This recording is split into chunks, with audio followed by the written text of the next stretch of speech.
Assalamualaikum warahmatullahi wabarakatuh. Bapak dan Ibu, kita ketemu lagi pada publikasi ilmiah. Adapun publikasi ilmiah yang akan kita bahas kali ini adalah publikasi ilmiah bentuk tulisan ilmiah populer.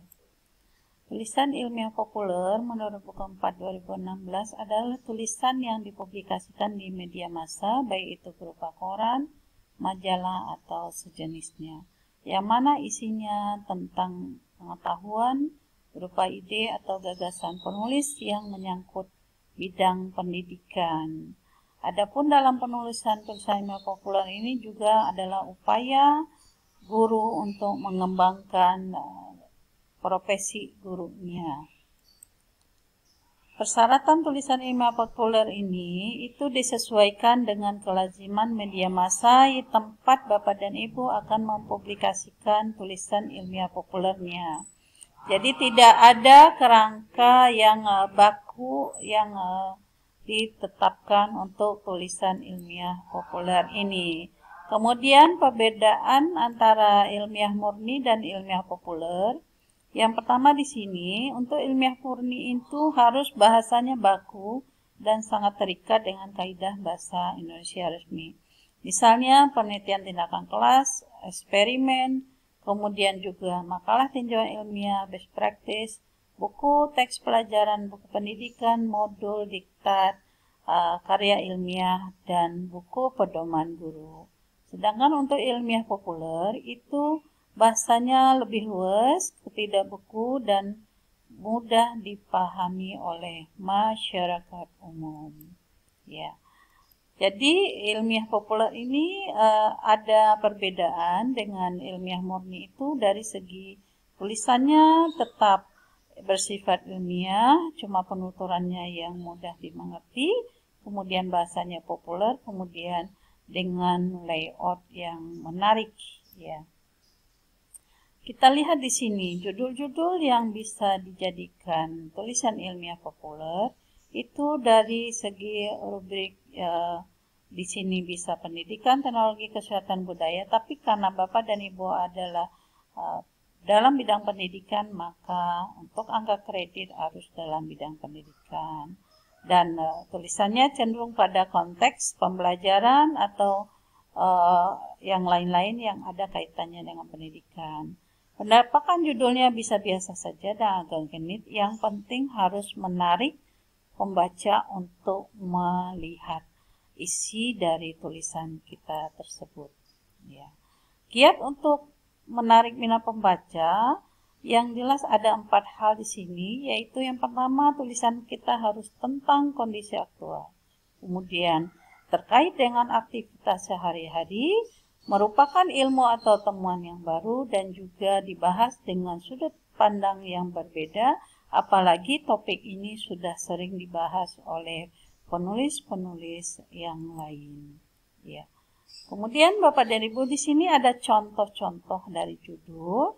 Dari contoh-contoh judul ini, judul yang terkait dengan bidang pendidikan adalah misalnya contoh judul pendidikan, nasib pendidikan gratis. Nah, saya akan berikan contoh-contoh judul tulisan ilmiah populer yang sudah saya tulis dan sudah dimanfaatkan angka kreditnya. Misalnya di sini adalah karya inovatif dalam pembelajaran IPA bagi perolehan angka kredit guru. Ketika kita menulis sebuah tulisan ilmiah populer, kita harus buat dulu kalimat pendahuluan atau kalimat pengantar yang mengantarkan ke judul, kemudian baru isinya kita uraikan tentang judul tersebut, tentang tema dari judul tersebut, dan terakhir ditutup dengan kesimpulan tentang tulisan ilmiah populer kita itu yang bisa diambil oleh pembaca manfaatnya. Judul yang lain contohnya hak kesehatan sosial dan reproduksi berdasarkan pemikiran Islam. Kita buat kalimat pendahuluannya, kemudian masuk pada isi, dan terakhir ditutup dengan kesimpulan dari tulisan kita tersebut. Ya. Seperti di sini kesimpulannya berdasarkan uraian di atas, maka sebagai orang Islam dan seterusnya. Tulisan yang lain yang cukup menarik yaitu metode kisah Qur'ani wan Nabawi dan tarhib wa tarhib. Ini mungkin menarik bagi apalagi guru-guru PAI atau mungkin guru-guru lain dalam pembelajaran. Diawali dengan pendahuluan, kemudian isi dari tema judul kita itu dan diakhiri dengan penutup. Ya, dengan penutup. Nah, dan tak kalah terkininya yaitu tentang diklat kepenalan dengan pola on in. Bagi guru atau kepala sekolah yang ingin pindah jabatan menjadi pengawas tentu harus mengikuti diklat calon pengawas yang di Kementerian Agama dilaksanakan oleh Pusiklat Tenaga Teknis Pendidikan dan Keagamaan. Diawali dengan peraturan tentang pengawas itu sendiri, kemudian tentang diklat on itu, kemudian tentang pola pelaksanaannya, dan bagaimana praktek di lapangan tentang on the job trainingnya itu, pelaksanaan di lapangannya yang kebetulan saya sendiri sebagai pelaku untuk pelatihan TOT-nya di sini, dan diakhiri dengan kesimpulan di sini. Dan juga ada tulisan yang lain tentang karya tulis ilmiah bagi penghulu.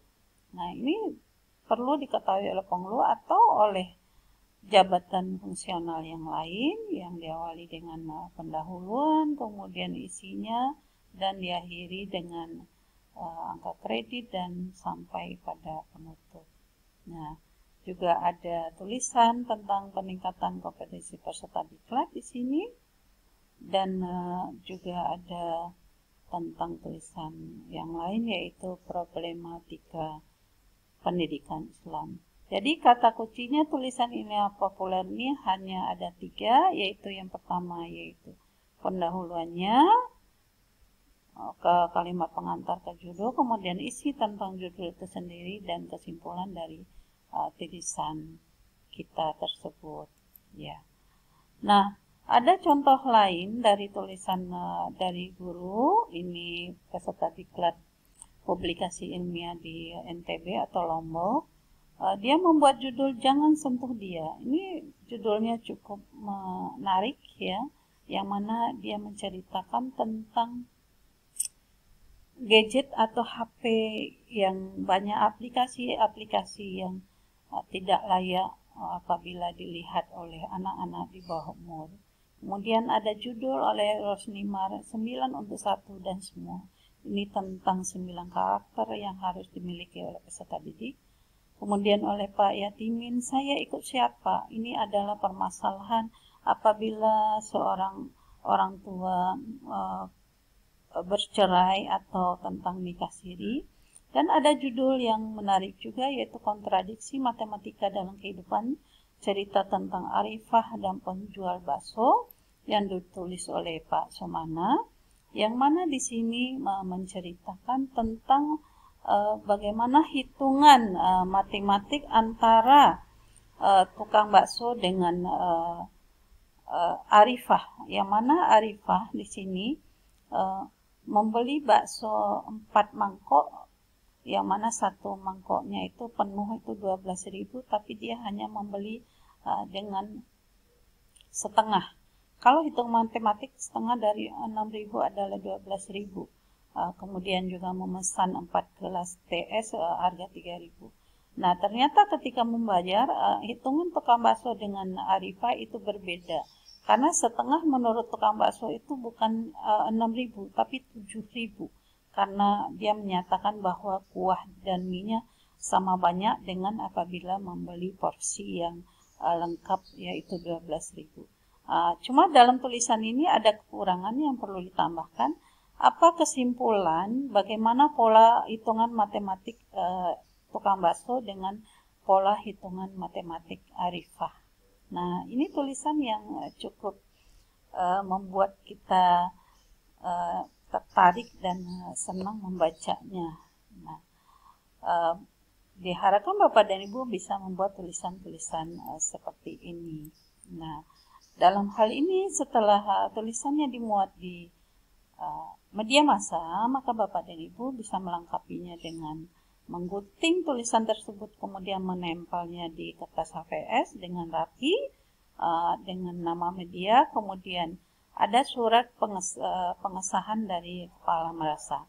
Apabila fotokopi, ada surat pernyataan keaslian dari tulisan ilmiah populer yang telah dimuat tersebut. Angka kreditnya cukup besar Bapak dan Ibu, yaitu 2 untuk nasional dan 1,5 untuk provinsi. Ya, apabila Bapak dan Ibu tulisannya sudah dimuat, maka itu merupakan hal yang sangat menggembirakan dan memuaskan untuk Bapak dan Ibu. Oke, Bapak dan Ibu, ingat ya, Bapak dan Ibu ingat bahwa jangan berpikir Anda tidak mampu menulis. Apabila Bapak dan Ibu sudah mulai menulis kalimat pertama, maka itu adalah awal dari kesuksesan Anda. Ayo Bapak dan Ibu, semangat.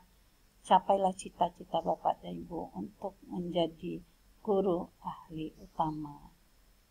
Sukses untuk kita semua. Selamat bekerja Bapak dan Ibu. Silakan buat satu tulisan dan publish ke media massa. Sekian dari saya. Semangat untuk kita semua. Assalamualaikum warahmatullahi wabarakatuh.